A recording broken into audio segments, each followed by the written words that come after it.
आठगढ़ गड़जातर नियारा परंपरा पंचुदोल आठगढ़ देवोत्तर विभाग पक्षर यह पारंपरिक भाव पालन आराध्य श्री राधा गोविंद श्री अटाड़ी जगन्नाथ और श्री रघुनाथ सहित आठगढ़ सहर मध्य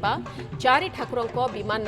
चाचेरी भोग खाई राति 55टी विमान एकत्रित हो नगर परिक्रमा करते एने अधिक सूचना देउछन्ति आम प्रतिनिधि विरूपाक्ष प्रधान। गड़जातर अनन्य परंपरा पंचुदोल राजुड़ा अमलू चली आसी आठगढ़ जो पंचुदोल पर्व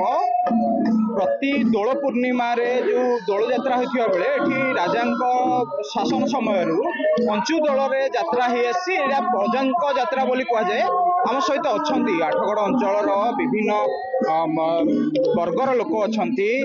टिके प्रतिक्रिया नहीं जावा। आज्ञा आपन को स्वागत करी जो अनन्य परंपरा आठगढ़ ये केते दिन रु चली आसी विशेषकर जो आज पंचुदोल पर्व ये हूँ सारा ओडिशार नियारा परंपरा पंचुदोल यात्रा आठगढ़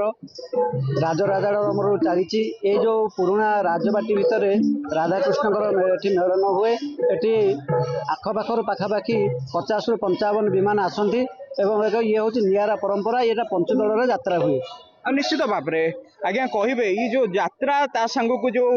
कीर्तन ओडिसी कीर्तन जो भिन्न परंपरा जो सृष्टि करिसेंति आपण माने ये तो निहाती भाव में कोठी ना कोठी भक्त एवं भगवान जो मिलन को आउ टिके जोड़ी दउछि। आज्ञा ये जो परंपरा आपण कहउछंती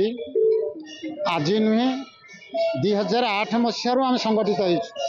होमर सभापति अजय दास तांको नेतृत्व में ये परंपरा गढ़ी चली प्रसार एवं प्रचार आम जी आप्राण उद्यम करूँ तो आज दुनिया रे आज पीढ़ी मैंने ये आकर्षित विशेष होना तथापि किंतु आम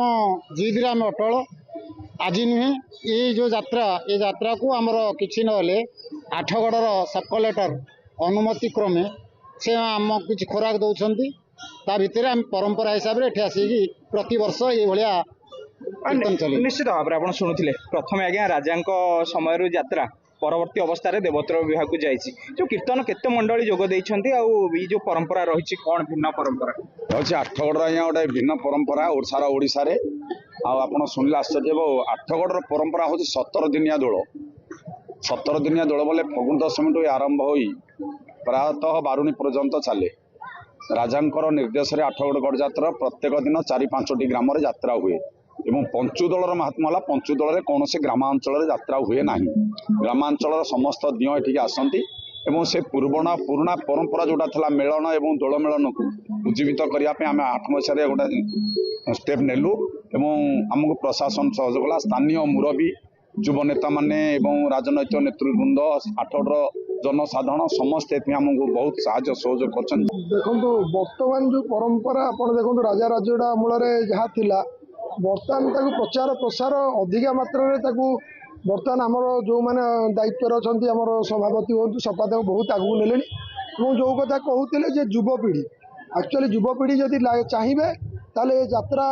धीरे धीरे 50टा विमान 70टा विमान 100टा विमान जाए समस्त इच्छा रुए समस्त साहाय्य युवपीढ़ी यात्रा ये परंपरा बहुत आगे ये विमान माने सब आसी थांती प्रति गाँव रु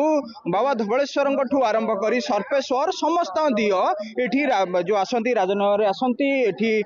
जहाँकि गोटे भिन्न परंपरा अच्छी जहाँकि आठगढ़ जो पंचुदोलर जो यात्रा रही ताकू गोटे पालन करा जायछि एवं आसंता काली आठगढ़ होली रही ये गोटे अपूर्व परंपरा जहाँकि राजुड़ा अमल चली आसी निश्चित भाव में ये गोटे आध्यात्मिक माहौल सृष्टि करिछि एवं गोटे भाईचारार सूत्र आठगढ़वासी को बांधि पारिछि आठगढ़ जो नियारा परंपरा पंचुदोल। आठगढ़ विरूपाक्ष प्रधान न्यूज 7।